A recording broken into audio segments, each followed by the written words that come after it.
Welcome to the video series on political science. Today we will talking about fundamental rights, fundamental duties from the chapter 2 from class 11 political science NCERT textbook, and the name of the chapter is fundamental rights in the constitution. Okay?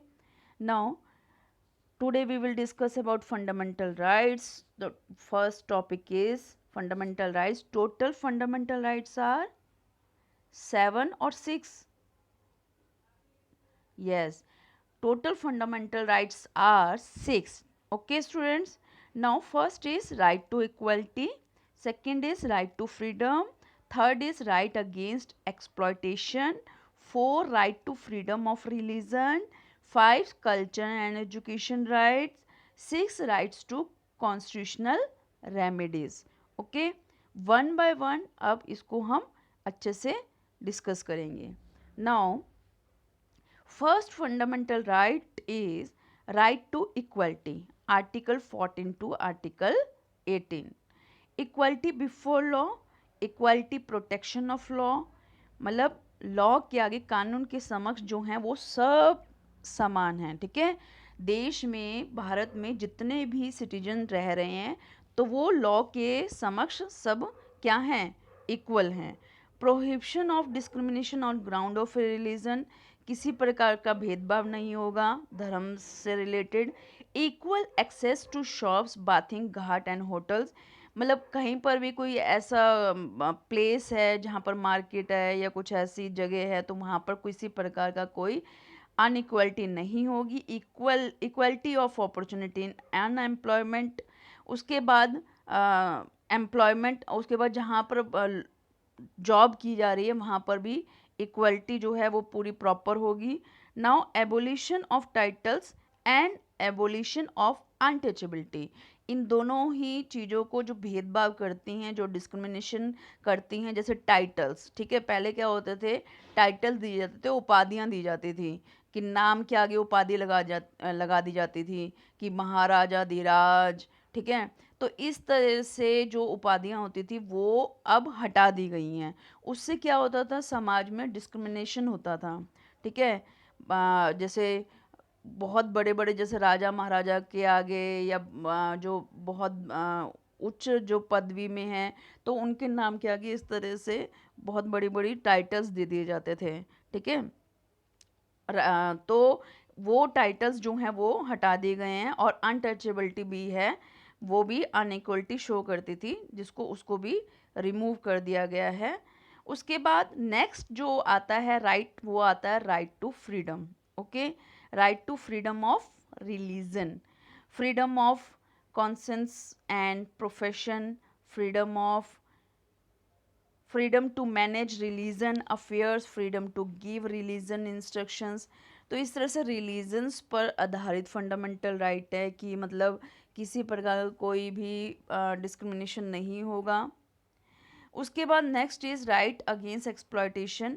Exploitation नहीं होगा, चाहे वो job को लेकर है या फिर समाज में क्या किसी प्रकार का यानी फोर्स लेबर है या फिर जॉब्स को लेकर है या चिल्ड्रंस को लेकर है. तो इस प्रकार से किसी प्रकार का कोई एक्सप्लॉयटेशन नहीं होगा. जैसे बच्चों को क्या करते हैं, 14 साल की कम आयु के बच्चों को जॉब पर लगा देते हैं. तो इस प्रकार का एक्सप्लॉयटेशन जो है वो नहीं होगा. ये राइट हमें प्रोवाइड किया गया है. नाउ नेक्स्ट राइट जो है वो क्या कह रहा है, right to liberty and personal freedoms, right to speech. अब ये क्या कह रहा है, लिबर्टी दे रहा है हमें. ठीक है, फ्रीडम का जो राइट है, स्पीच का एंड एक्सप्रेशन का, असेंबल पीसफुली. ठीक है, तो स्पीच का बोलने का अधिकार दे रहा है हमें अपने विचारों को एक्सप्रेस करने का अधिकार दे रहा है, हमें असेंबल होने का अधिकार दे रहा है, पीसफुली असेंबल होने का. Okay, now move freely from association, move freely. उसके बाद through out the territory of India, reside the settle in any part of India, practice any profession or to carry on any occupation, trade or business, right to life and liberty, right to accuse and convicts. उसमें क्या बता रहा है कि जो part है, मतलब एक जगह से दूसरी जगह पर जाने की आज़ादी है, कोई भी बिजनेस करने का अधिकार है, राइट टू लाइफ का अधिकार है। तो ये सारे राइट टू फ्रीडम में इंक्लूडेड होते हैं। नाउ नेक्स्ट राइट है culture and education right, okay, of minority groups. इसमें क्या बोला गया है, प्रोटेक्शन ऑफ लैंग्वेज का अधिकार दिया गया है, culture of minorities, right to minorities establish education institutions. ठीक है, कल्चर्स का, कल्चर में कि कोई भी मतलब जो भी हम कल्चर से रिलेटेड कोई भी एक्टिविटी होती है, मतलब अपना फेस्टिवल मनाना, तरह तरह के फेस्टिवल होते हैं, आपको पता ही इंडिया में कहीं ना कहीं बहुत मतलब कहते हैं ना कि जगह जगह पर जो हैं वो भाषाएं चेंज होती हैं, जगह जगह पर बोलियां चेंज होती हैं। तो इंडिया एक बहुत ही ऐसा उदाहरण है जहाँ पर बहुत सारी लैंग्वेजेस बोली जाती हैं, बहुत सारे रिलीजन्स हैं। तो वहाँ पर ये हमें राइट देता है, कल्चर एंड एजुकेशन राइट्स देता है कि हमें अपनी इच्छा से कोई भी कल्चर, कोई भी फेस्टिवल, कोई भी किसी भी तरीके से अपने रीति रिवाजों के अनुसार हम कुछ भी जो है सेलिब्रेट कर सकते हैं और किसी भी कल्चर को फॉलो कर सकते हैं। ठीक है, नाउ प्रोटेक्शन कर रहा है वो एजुकेशन राइट्स की भी, हमें एजुकेशन राइट्स भी प्रोवाइड करवा रहा है कि 6 to 14 ईयर्स तक के बच्चों को कंपलसरी एजुकेशन दी जाए और वो एजुकेशन जो है वो क्या हो, फ्री हो। तो इस तरह से जो है कॉन्स्टिट्यूशन जो है वो हमें राइट्स प्रोवाइड करवाता है। नाउ नेक्स्ट इज, ये तो हमने पूरा डिटेल में कर लिया। नेक्स्ट राइट जो है वो है right to constitutional remedy. Yes students, याद रखिए ये हमारा 6th राइट है। ठीक है, right to constitutional remedy, right to move the courts for insurance of writs. ठीक है, इसमें क्या बोला जा रहा है कि ये हमें रेमेडी दे रहा है। रेमेडी मतलब क्या होता है, रेमेडी मतलब होता है इलाज करना। ठीक है, हम डॉक्टर के पास जाते हैं कोई डिजीज़ कोई बीमारी को लेकर, तो वो क्या हमें क्या करता है, क्योर करता है, रेमेडी करता है, इलाज करता है हमारा।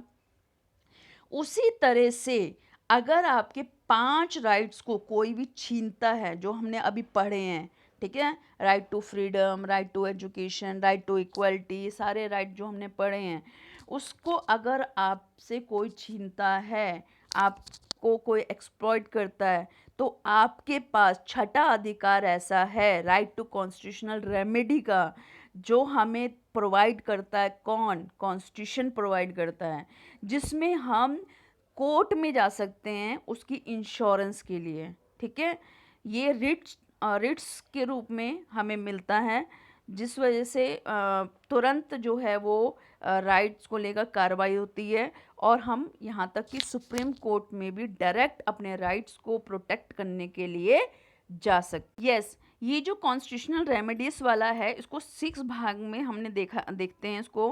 पहला है हैबियस कॉर्पस, उसमें रिट, देखो ये वर्ड जो है, a writ of habeas corpus means that the court orders that the arrested person should be presented before it, मतलब ये रिट है, WRIT।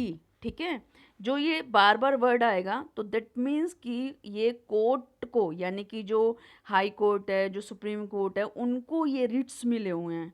तो ये रिट्स का यूज़ जो है वो कोर्ट कर सकती है। ठीक है, मतलब रेमेडीज का अधिकार तो है हमारे पास, लेकिन इनका जो कानूनी रूप से अगर देखें, लॉ के तरीके से देखें, तो ये रिट्स जो हैं वो कोर्ट अपने तरीके से उसको यूज़ कर सकती है।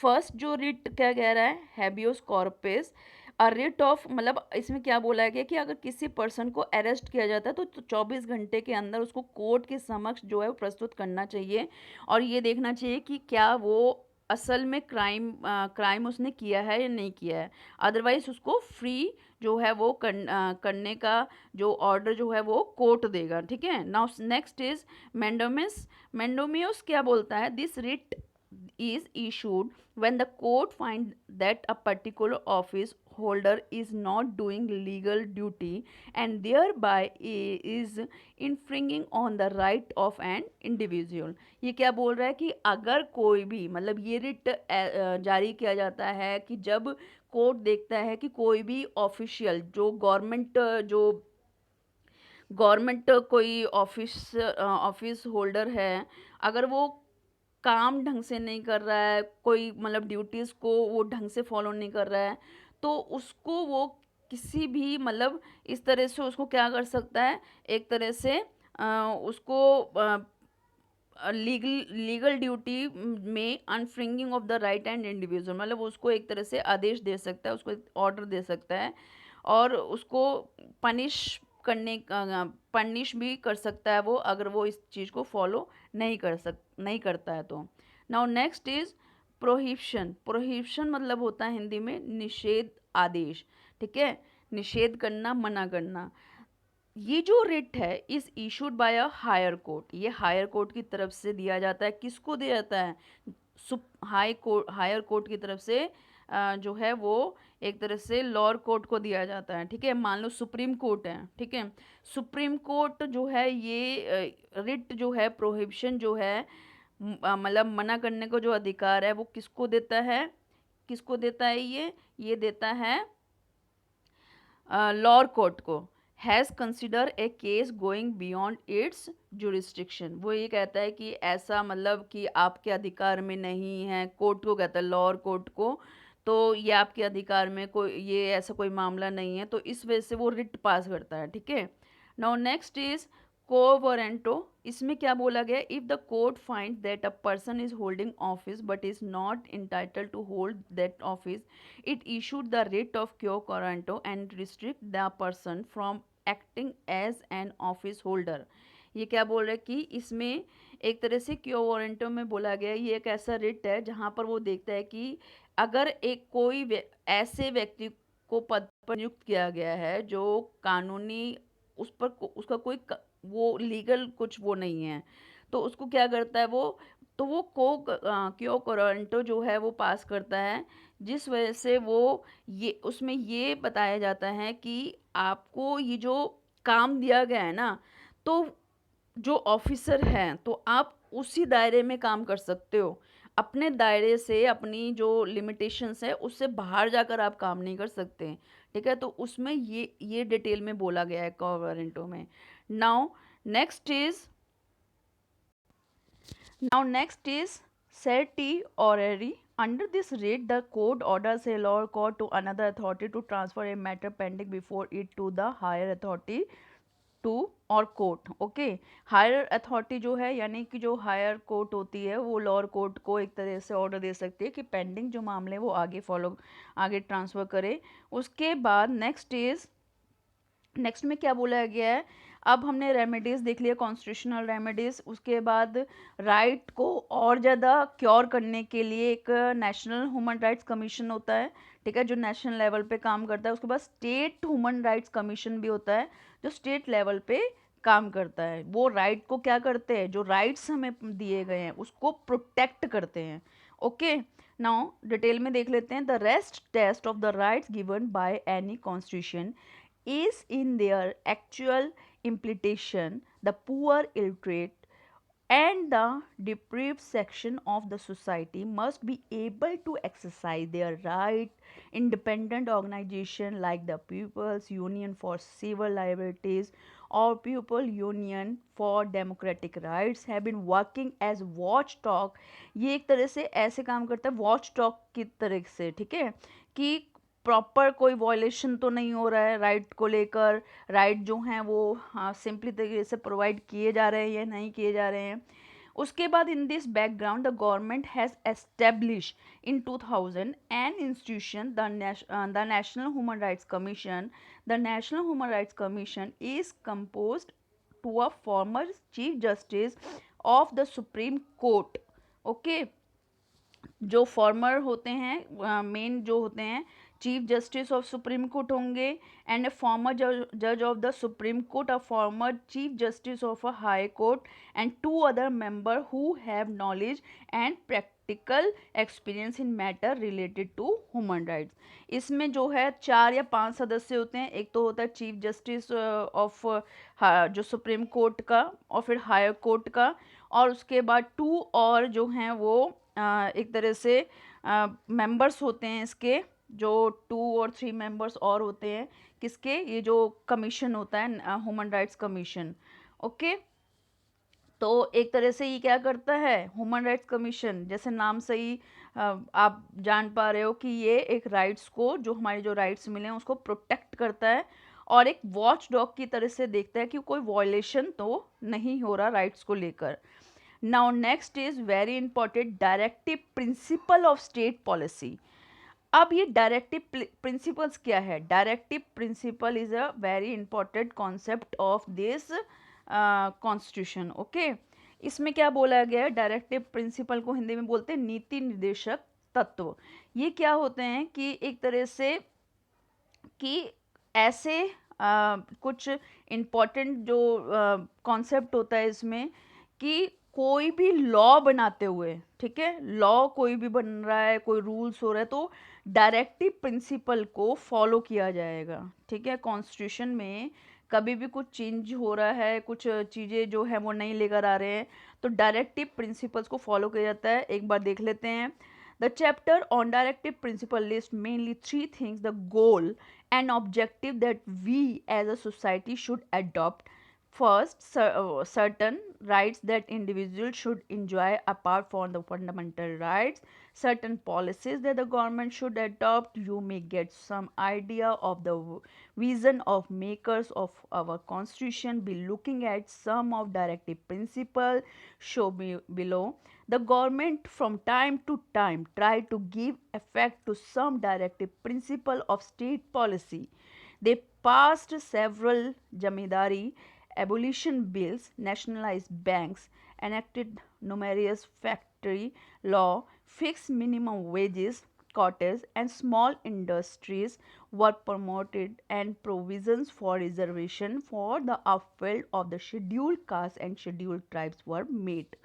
ठीक है, किसी तरह की पॉलिसी या कोई रूल जो पास हो रहा है तो उसमें एक तरह से देखा जाता है time to time directive principle को एक तरह से फॉलो किया जाता है, ताकि कोई भी जो है फंडामेंटल राइट्स को लेकर फंडामेंटल राइट्स जो है वहाँ पर एक तरह से मिसिंग ना हो जाए, इस वजह से डायरेक्टिव प्रिंसिपल को फॉलो किया जाता है। Now next is very important, fundamental duties. ठीक है, कुछ ड्यूटीज जो हैं आपको शायद पता होंगी, तो फंडामेंटल ड्यूटीज़ जो हैं उसको देख लेते हैं क्या क्या हैं। Fundamental duties of citizens in 1976, the 42 amendment of the constitution 1976 में, ठीक है, 42वां अमेंडमेंट किया गया था। अमेंडमेंट मतलब कि एक तरह से उसमें सुधार किया गया था या उसमें अमेंडमेंट किया गया था कॉन्स्टिट्यूशन में, कि उसमें ऐड किया गया था कि फंडामेंटल ड्यूटीज़ को। ओके, अमेंडमेंट मीन्स कि एक तरह से संशोधन करना। ठीक है, क्या संशोधन किया गया, 42 अमेंडमेंट लेकर आए कि फंडामेंटल ड्यूटीज़ को ऐड किया जाना चाहिए।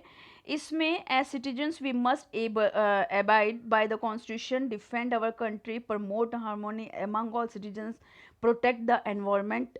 ठीक है, सिटीजन्स के कुछ ऐसी ड्यूटीज़ हैं कि वो एक तरह से रिस्पेक्ट करें अपने नेशन की और उसके बाद प्रोटेक्ट करें एनवायरनमेंट का। However, it must be noted that our constitution does not make the enjoyment of rights dependent or condition upon fulfillment of duties. In this sense, the inclusion of fundamental duties has not changed the status of our fundamental rights. इसमें क्या बताया गया है कि क्या कहा गया है कि सिर्फ वो अपनी राइट्स को ही इंजॉय करने के लिए नहीं है, फंडामेंटल राइट्स जो है, फंडामेंटल राइट्स के साथ साथ लिमिटेशंस भी है।